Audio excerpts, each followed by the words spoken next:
শুভ সকাল। এখন অনেকটা সকাল বলতে ৬টা কি ৬:৩০ বেজেছিল। হঠাৎ করে ঘুম ভেঙে যায়। এই হঠাৎ করে ঘুম ভেঙে যাওয়া ভোর আমার খুব পছন্দ। এরপরেও আমি বেশ কিছুক্ষণ ঘুমিয়েছিলাম। এরপর উঠে আজকে চিন্তা করলাম একটু পরোটা খাবো। তো বাসায় ফ্রোজেন পরোটা ছিল, তো ওটাই ভাবছিলাম। আর ফ্রোজেন পরোটাগুলোর মধ্যে আমার ঝটপটের পরোটা খুব মজা, সেটাই ছিল। তো পরোটা ভাজার পর ডাইনিং টেবিলে এসে দেখি আমার মা পুরো সংসারটা মনে হয় ডাইনিং টেবিলের উপর রেখে দিচ্ছে।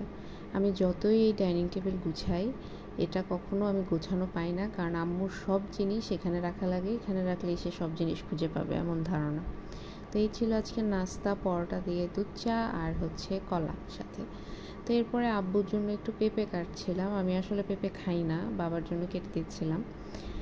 এরপর দুপুরে রান্নাবান্না শেষে আম্মু আমাকে একটু রিকোয়েস্ট করলো সালাদ কেটে দেওয়ার জন্য আর লেবু কেটে দেওয়ার জন্য। সে সাধারণত আমাকে কাজের কথা বলে না, বাট শরীরটা খারাপ তার, এই জন্য বললো। এটা আর এমন কি কাজ, তো তারপরও করে দিলাম।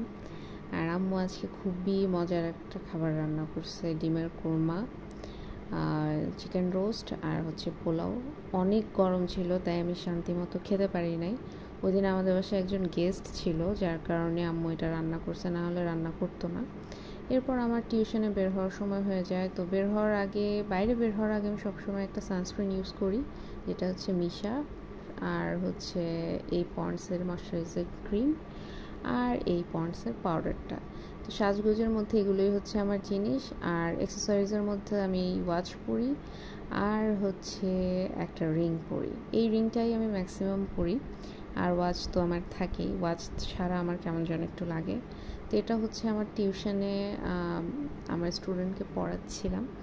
পড়ানো শেষ করে আমি বাসায় এসে প্রচণ্ড ক্ষুধা লাগছিল, যদিও তখন ডিনার টাইম ছিল, বাট আমি সেমাইটা খাচ্ছিলাম। আফটার ডিনার আমি আপনাদের সাথে কিছু শপিং শেয়ার করি। এটা আমি আজকেই কেনাকাটা করেছি।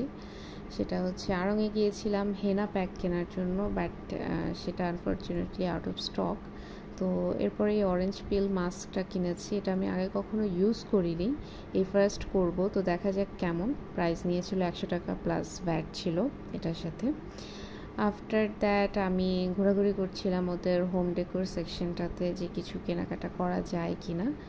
দেন আমি কিনে নিলাম এই ব্যাগটা, দেখাতে যেয়ে পড়ে গেছিলো। এই যে কাঁথা স্টিচের এই জুট কটনের একটা ব্যাগ।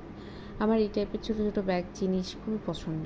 ছোটো কি যে কোনো জিনিস আমার পছন্দ। এটার প্রাইস নিয়েছিল 155 টাকা প্লাস ভ্যাট। তারপরে আমি আরও 2টা কিউট জিনিস কিনেছি। তার মধ্যে একটা এটা একটা হোম ডেকোরের পিস আর কি, ক্লে পটের মধ্যে এরকম টাইপের আর্টিফিশিয়াল কিছু ফ্লাওয়ার দিয়ে নিয়েছে। এটা পিঙ্ক কালারের ছিল, আর এটার প্রাইসটা মেবি 100 টাকা ছিল। এগুলো আমার এক্স্যাক্টলি এখন মনে পড়তেছে না। আর এটা ছিল পার্পেলের মধ্যে। দুটো জিনিসই এত সুন্দর। এই যে এটার প্রাইস ছিল 96 টাকা প্লাস ভ্যাট, আর পিঙ্ক যেটা ওটার প্রাইস ছিল মেবি 80 টাকা। হ্যাঁ, 80 টাকা প্লাস ভ্যাট ছিল। তো এই যে রিজনেবল প্রাইসে কেনাকাটা, এবং এটা আপনার মন ভালো করে দেয়, জিনিসটা কিন্তু খুবই ভালো। তো আজকে মন ভালো নিয়ে ঘুমাতে যাচ্ছি। টাটা।